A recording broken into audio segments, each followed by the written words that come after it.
I have a ton of Amazon packages, and I swear every single time that I'm like, I'm gonna do an Amazon haul, I'm like, it's not gonna be that big. And then literally this happens. Like, look at all these packages. I don't know how this happens. Actually, I do know because I've been shopping. But we're gonna go through all of these. I feel like I've really honed in this year and like end of last year on like exactly what I love in a book.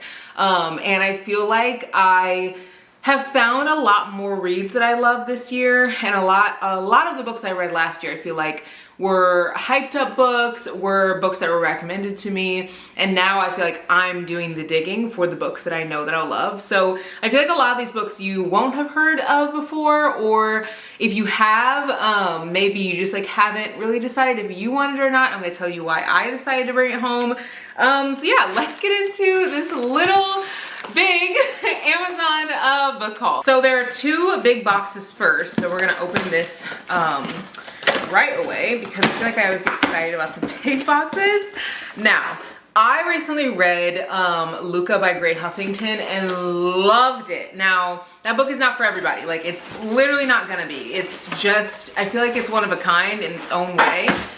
And I know everyone's not gonna love it, but I did. Like, at one point he literally tells her to shut the F up in the book, and I would not normally like that because I love a soft romance, but something about that book did it for me. And so I feel like I really want to read more urban romances and fiction, and I feel like they are almost like a better dark romance. Like, I don't know. So I picked up Hostile Takeover, and this is by Christina C. Jones, and it's like a little bit bent on the end, which is kind of like a bummer. But I've read Behind the Scenes by Christina C. Jones and really loved it. And this says, for Nalani Stark, legacy matters maybe more than most things. Important enough that when that legacy inextricably tied to her mother's memory is challenged, she's forced to consider even the most undesirable options, such as a match made in hell with Orion Sterling, the heir to the competitor she grew up being warned about. Orion is a man well accustomed to getting exactly what he wants. Other than opportunities to grow the family business, he's moved by very few things, one of which happens to be Nalani Stark.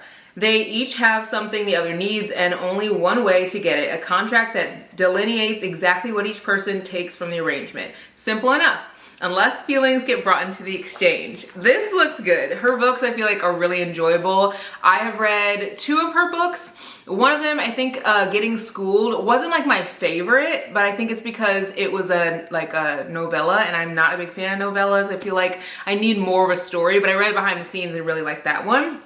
I also picked up The Teacher, and this is Frida McFadden's newest book, and I have been wanting to read this so bad. Even though there are so many Frida McFadden books that are on my TBR, I feel like this one's gonna be one of the best. This one is also a little bit banged up, and this is why I really enjoy buying books in person, because I can decide like what is like up to my standard. But literally like the corners of this and all the, you can't really see it in the video, but this is bent up. Like, I don't know what someone did, if they like threw this book or what, but it is bent up on this book. But on the back it says, Lesson 1, trust no one. Eve has a good life. She gets up each day, gets a kiss from her husband, and heads off to teach math at the local high school. All is as it should be, except last year, whoa, I literally can't talk today, guys. What is going on? Kasem High was rocked by a scandal involving a student-teacher affair with one student, Addie, at its center. But Eve knows there is far more to these ugly rumors than meets the eye. Addie can't be trusted. She lies, she hurts people, she destroys lives. At least that's what everyone says. But nobody knows the real Addie. Nobody knows the secrets that could destroy her if people at the school found out. And when Eve discovers the shocking truth, Addie will do anything to keep her quiet. From New York Times bestselling author Frida McFadden comes a story of twisting secrets and long-awaited revenge.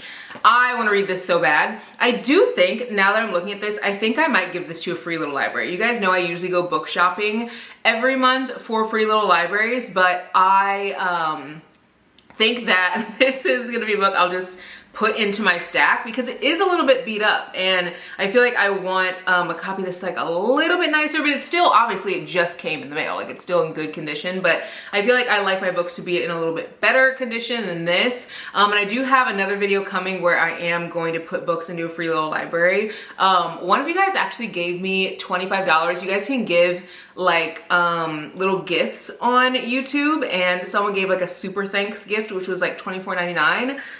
So sweet. It was on one of those videos, and you just wanted to say thank you for like giving back to the community and like to keep doing what I'm doing, which means so much because I give like books to free little libraries every month, and just obviously that's out of my own pocket. But every month that I go, the little box is empty. So I think this is one of the books that I'm probably gonna put in there, and I have some other ones. I also have a massive box that an author sent to me. She saw one of my videos on TikTok and she was like, I'd love to send some books. So I'm gonna put that in there. I also have some packages from bookshop.org, which you guys know, I love shopping with Amazon, but I also love supporting independent owned bookstores. And if you guys don't know this, bookshop.org gives 100% of their proceeds to bookstores, and like the books get sent to your house directly in the same way that a package would from Amazon. So I wanted to get this, and I give all my proceeds to Our Town Books. And I got this, oh my gosh, I got this book, Hot for Teacher by Monique Fisher. Now I have a book by this author and I haven't read it yet, and I feel like I definitely need to soon.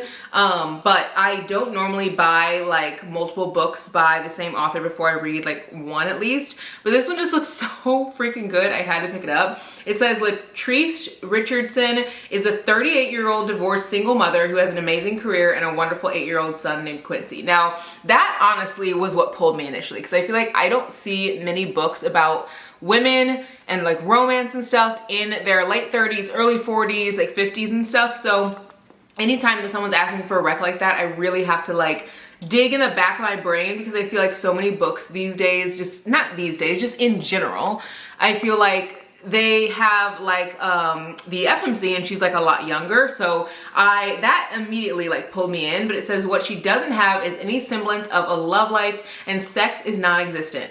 After a scorching one-night stand with a handsome stranger, Nathan Woodson, Latrice never expects to see him again, and definitely not the front of her son's classroom. Nathan Woodson is a former foster kid who loves teaching and has just landed his dream job. The last thing he expected was a sexy enchantress he spent the night with to be the mother of one of his students. Despite the two of them both trying to keep things professional, Latrice and Nathan find themselves being drawn closer together. But with nosy school moms, y'all, this is gonna be good. With nosy school moms on the prowl and his job on the line, they find that love may be too hot for this parent and teacher to handle. Hot for Teacher is a sexy rom-com that features an older woman, a younger man, somewhat, secret lovers, and plenty of high heat. This looks freaking good. And I also don't think it's super long. It's less than 300 pages. It's 276. So that is gonna be a good one. I also have all these packages down here. I just like pull them up in my lap. Let's open this one next. I love when Amazon sends their little packages in this. I don't know why, I just get giddy. Like anytime, are you guys like this? Like if you see an Amazon package, you just like immediately get excited. And maybe it's because a lot of my books come from Amazon or like bookshop.org, so I can like tell when something's a book. You know, like I know books in here. So, let's see what's in this one. This is, oh, okay, so this is a book. It's called 50-50. It's by Steve Kavanaugh. It says two sisters on trial for murder. They accuse each other. Who do you believe? So this is supposed to be one of those books that like really makes you kind of like believe both of them. And it says 911, what's your emergency? My dad's dead. My sister Sophia killed him. Please send help. And the other call says, my dad's dead. My sister Alexandra killed him. Please send help. One of them is a liar and one a killer, but which one? And I think the whole book you're trying to like figure out who did it. You also don't really know like, I don't know, you don't know like the truth. And I think at the end you like figure it out. And I just think that that's like a very cool concept. So I picked this up. You guys know I have been in my thriller era. I feel like in the last maybe few weeks, I have like picked up more romances, and I think it's because I picked up Luca and I was like, okay, there are romances out there that I still love. I feel like I was in a big book hangover after Into the Dark, but I'm back on my thriller kick per usual. And then we have another package, which this one has multiple books in it. I can literally feel it. It's so heavy. Unless it's just like one thick book. Oh no, there's multiples in here. Oh my gosh, guys. I'm screaming. Did I get this book twice? Okay, I must have got this book twice because there are literally 2 copies of this in here. And one is pristine and one is not. So the one that is not, I think is gonna be the one that I'll probably put in the free library. Again, it's still, I mean, you can see they're still very great condition. But this is the one that's pristine, and this is the one that I'm gonna keep. It literally, like, the, what's it called, binding isn't broken, which the binding isn't broken in this one either. But yeah, anyway, that is so funny. Like, what the heck? I obviously really wanted this one. I think I accidentally clicked it twice maybe. So yeah, I have that, and then I also have Better Than Good, and this is by Marie Hobbs. I think that this is a book with no spice. Don't hold me to that, but I'm pretty sure that someone told me this book has no spice. It says, Dr. Kristen L. Harrison's life is good. Loving family, amazing friends, and tenure is one service project away, all according to her plan. But a Friday night outing with her best friend reminds Kristen of the one thing she hasn't been successful at: love. Eric Davenport has his eyes on the senior consultant promotion. His next project should be the final step to having more control over his travel and work schedule. However, he doesn't expect to meet the woman of his dreams at game night, nor for the mystery woman to be his new client. Kristen cannot afford to get sidetracked. After years of failed relationships and unfulfilled dreams, she's sure that love is not in her life plan, but tenure is. So she devises a plan to keep Eric at arm's length while she fights her growing attraction to him. But is she preserving her happiness or missing out on something better than good? Wow, I think that that is a really cool storyline, and the words in this look super easy to read. Again, I'm pretty sure this has no spice. I can't say for sure, and it doesn't say in the front either. I feel like sometimes books will say that, but I think that this one doesn't have spice. I feel like one of you guys said that, but maybe if one of you guys have read this or have heard of it, comment below. I feel like one of you guys told me that it doesn't have spice, and that was the thing. I feel like that was really getting me close to wanting to read this, because I like reading books with no spice. Then I also have this big box right here.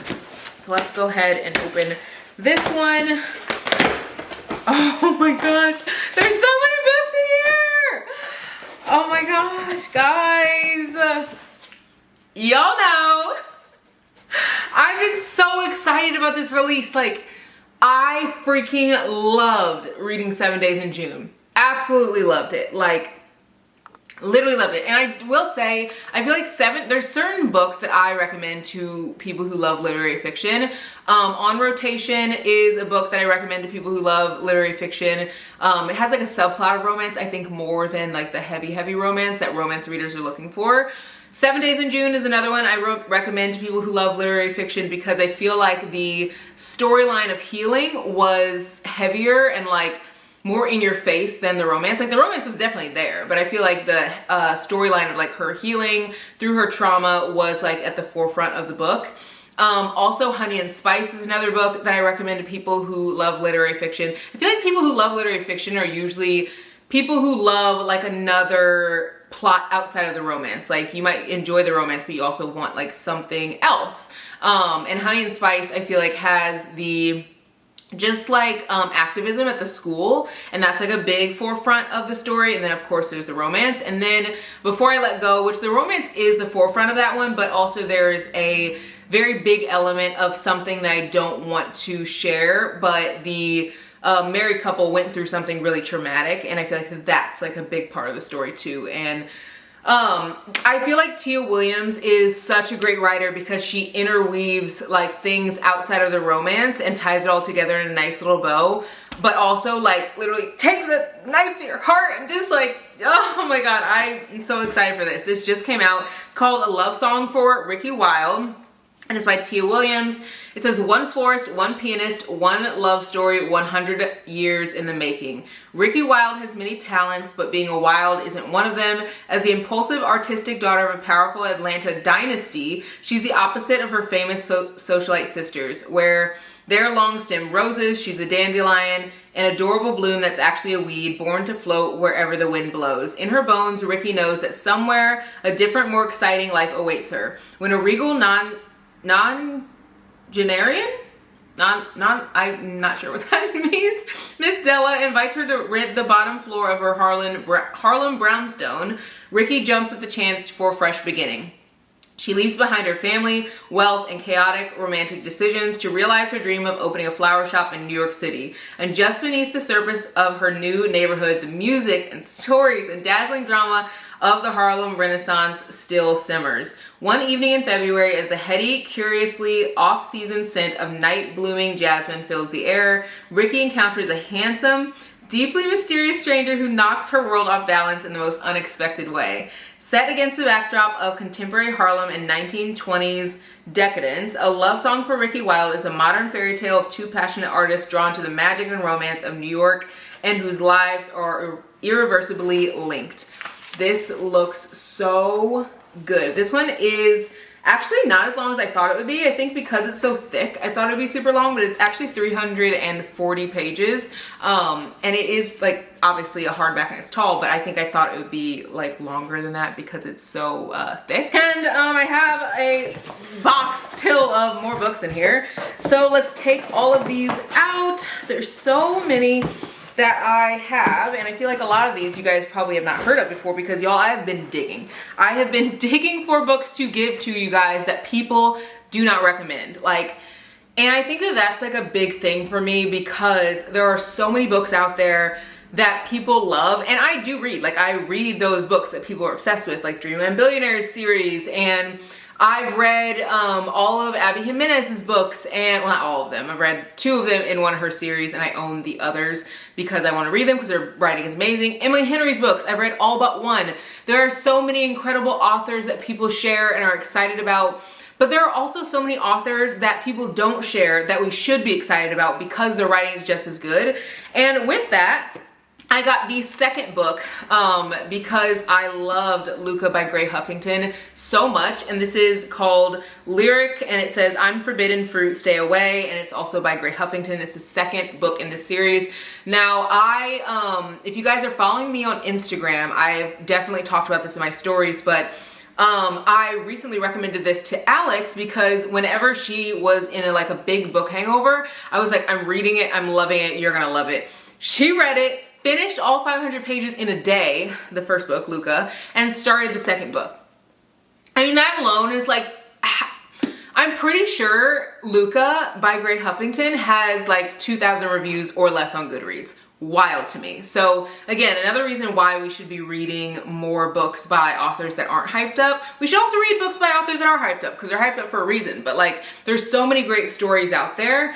This says, Keanu, she's a gem and on an entirely different level than the woman I'm accustomed to. She's loyal and about her paper. That's why I'd sacrifice the only friendship I'd ever known, wait for however long it took her to be ready, and happily sever ties with anyone who didn't agree with her or was against our union. Because the little spoiled brat that I once considered off limits had given me a taste of forbidden fruit, and there was nothing I'd stop at to maintain the privilege of burying my seeds in her garden. Then it says, Lyric. He's my friend and doesn't mind risking it all for me. The truth is, I just can't get enough of him, from his jet black skin to his uncompromisingly addictive smile. He has me in a chokehold. However, our union isn't as simple as we wish it was. That's why I can't see myself breaking my brother's hearts, destroying our family's dynamic, or disappointing the man that means the most to me to be with him. I'd already cost him enough pain and suffering for the sake of love, and I couldn't bring myself to do it again. And if you read the first book, you'll know their story, and I feel like the author does a good job of getting you excited for the next book. Now, I will say everyone will not like the first book. Everyone will not like Luca. I'm just telling you that right now. Like, I feel like if you like dark romance, you will probably like that book. It literally gives like killer and you, or touch her and you die vibes. I was gonna say killer and you die, but literally makes no sense. Touch her and you die vibes, or like I'll do anything for her vibes.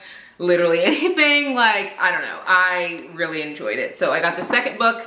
Then I picked up The Ice Princess by Camilla Lackberg, and this says, in this electrifying tale of suspense from an international crime writing sensation, a grisly death exposes the dark heart of a Scandinavian seaside village. Erica Falk returns to her tiny remote hometown in Sweden after her parents' death, only to encounter another tragedy, the suicide of her childhood best friend Alex. It's Erica herself who finds Alex's body, suspended in a bathtub of frozen water, her wrists slashed. Erica is bewildered. Why would a beautiful woman who had it all take her own life? Teaming up with police detective, Erica begins to uncover shocking events from Alex's childhood as one horrifying fact after another comes to light. Erica and Patrick's curiosity gives way to obsession. Patrick is the detective. And their flirtation grows into uncontrollable attraction. It's not long before one thing becomes very clear: a deadly secret is at stake, and there's someone out there who will do anything, even commit murder, to protect it. I love like a good romance and like romance thriller, and I think one of you guys actually gave me this recommendation when I was talking about thrillers that I enjoyed. One of you guys was like, you have to read this one, so that's why I picked that up. I also picked up The Marriage Lie, again I'm in my thriller era, by Kimberly Bell. And this says, everyone has secrets. Iris and Will have been married for 7 years and life is as close to perfect as it can be. But on the morning Will flies out for the business trip to Florida, Iris's happy world comes to an abrupt halt. Another plane headed for Seattle has crashed into a field, killing everyone on board. And according to the airline, Will was one of the passengers. Grief-stricken and confused, Iris is convinced it all must be a huge misunderstanding. Why did Will lie about where he was going, and what else has he lied about? As Iris sets off on a desperate quest to uncover what her husband was keeping from her, the answers she finds shock her to her very core. And this was another one that you were like, you have to read this. I think I made like a TikTok or a video on Instagram, I can't really remember, with like thriller recs, and so many comments were on there, but these two thrillers were also on there, and I was like, okay, let me go pick those up. Then I picked up Picking Daisies on Sundays by Lena Sincotti. I'll have all these books linked below. This is supposed to be a friends to lovers story, and you guys know that's like my favorite trope. And one of you actually messaged me, and it's the same friendship who's always telling me to read Binding 13. So I promise you I'm going to. It's literally on my TBR for this month. So like I'm hoping that I get to it because I know you guys have said that I will love it. But this was the same friendship who said I would love Binding 13 because I love Magnolia Parks. So I'm picking this up per your recommendation. It says Daniela Daisy Maria wanted love. It's all she hoped for when watching endless rom-coms every Friday night. What she hadn't hoped for was to find it in her childhood best friend, Levi. It was a hand-trembling, heart-thumping kind of love that wasn't supposed to happen when you saw your best friend, but it all ended when he didn't feel the same way and she vowed to never see him again.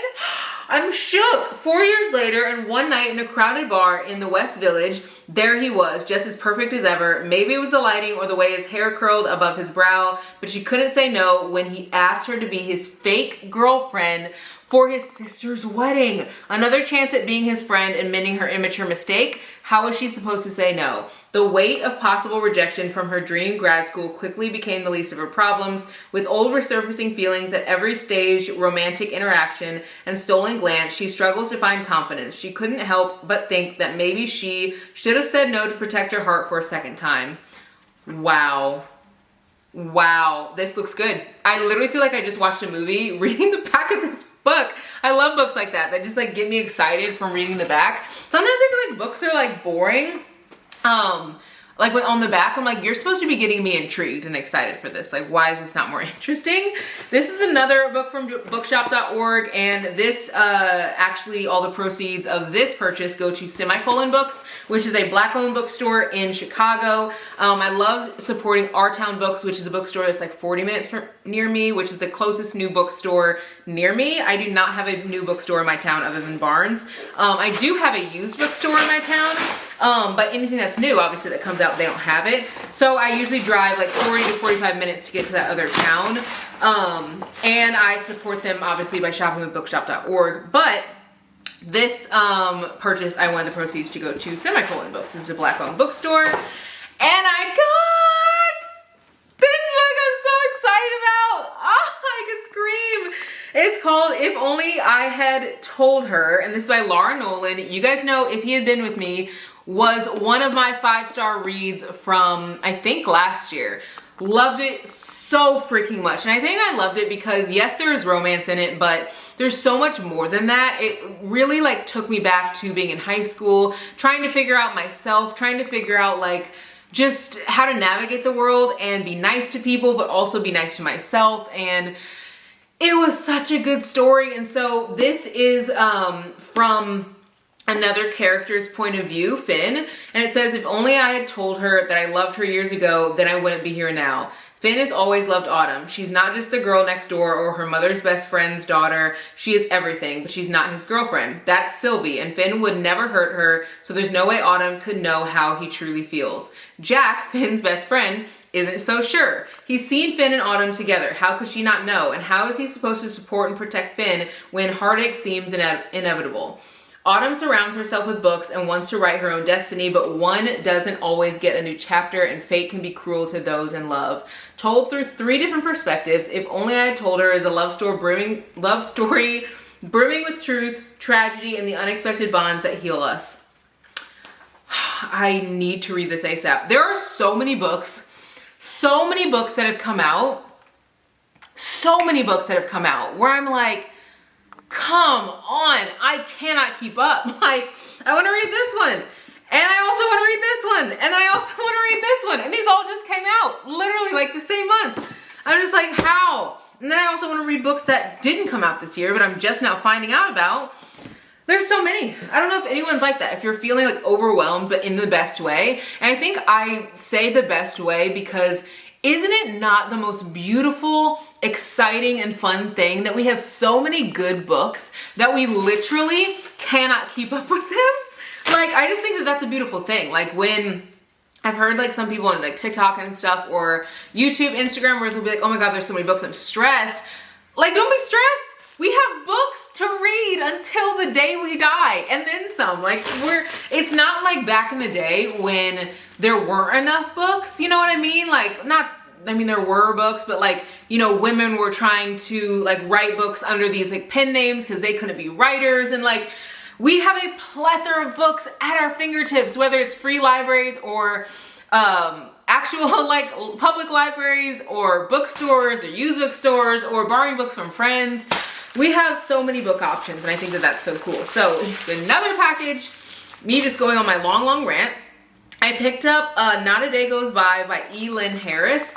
One of my goals this year is to read books that are like diverse reads, but I also want to pick up books by authors who are kind of like in between the 2010s to like 2020, because I feel like I didn't really read any authors that had books that came out during that time, and there's so many that I feel like I just don't know anything about because I wasn't really old enough. I guess I was old enough, but I was like in college. I wasn't really reading like adult books. So I kind of went from like high school YA young books to college, and I didn't really read anything in between that for like fun. So I missed out on a lot of fiction writing. So I've been trying to go back and pick up books by authors that have been well established in the writing like sphere. And I also want to pick up books by more male authors. So I just picked up a book by Eric Jerome Dickey, is that his name? And I picked that up whenever I went to the library in St. Louis. I got it from a Black-owned used bookstore there. And then I also want to pick up this one, and this says, John Basil Henderson has always played the field, both a professional football player both as a professional football player and as an equal opportunity lover. After retiring his jersey for a career as a sports agent, the dashing playboy is surprising everyone, including himself, by deciding to settle down and commit to his new love, Yancey Harrington Braxton. A fiercely driven Broadway star on the rise, blessed with beauty and charm and a fondness for the finer things in life, she appears to be his ideal mate. A lavish wedding is planned, but just before the nuptials, fate and a little comeuppance threaten the happy couple's future. Charged with narrative exuberance and detail, Not a Day Goes By proves that nobody spins a sexy urban love story like E. Lynn Harris. And does this not give 90s vibes? Like, the cover of this literally gives 90s vibe. And I think another thing that I love about the books that were written during this time frame is that these are giving smart girl. Like, these are giving literary, you know what I mean? Even though they're not, like, they're literally romance. Like, this is art. Like, I love this. I love this for me. I feel like it's gonna be really fun to read. And again, it is a male author, which I wanted to read more of this year, and of course continue to read diversely. So I feel like that just checks two little boxes that are really exciting, and I'm excited to bring this one into my TBR. I don't know when, but hopefully soon. And that is all 13 books that I picked up and I wanted to share with you guys. This was a really fun haul. I feel like we'll be doing more hauls like this soon. And I feel like every Amazon haul that I've been just like sharing with you guys, there are more unique reads, more reads that you probably don't see in other hauls, more reads that I feel like would be fun to just like try. Like, maybe they only have 25 reviews. Like, that's cool. Like, I don't know. I just feel like that's the beauty of books and reading. Like, there are so many books out there that we know nothing about, and I hope to continue to share that with you guys. And I hope you guys continue to read books that maybe aren't hyped up or are hyped up, and we can all share them in the comments and just get new recs from each other. So make sure you guys subscribe. There's new videos every Tuesday, Thursday, and Saturday, and I'll see you guys back here for the next one. Bye, guys.